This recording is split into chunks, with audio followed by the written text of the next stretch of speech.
আসসালামু আলাইকুম হুজুর। ওয়ালাইকুম আসসালাম। জামাই ভালো আছেন? জি আলহামদুলিল্লাহ হুজুর, ভালো আছি। আপনি ভালো আছেন? আলহামদুলিল্লাহ, আমিও ভালো।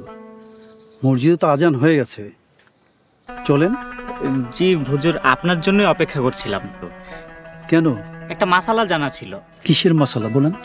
হুজুর, আমার তো এই যে আঙুল কেটে গেছে, আঙুলে ব্যান্ডেজ করা। অজু করলে তো ভেতরে পানি প্রবেশ করবে না, আবার পানি প্রবেশ করলেও ধরেন যে আঙুল ভিজে গেলে ঘা শুকাবে না। ডাক্তার ব্যান্ডেজটা কয়েকদিন রাখতে বলেছে। এই অবস্থায় আমি অজু করব কিভাবে? জামাই, আপনি তায়াম্মুম করতে পারেন। এই ধরনের ক্ষেত্রে তায়াম্মুম জায়েজ আছে। তায়াম্মুম হচ্ছে পানি ছাড়া অজু করার তরিকা। মাশাল্লাহ, উপায় আছে তাহলে?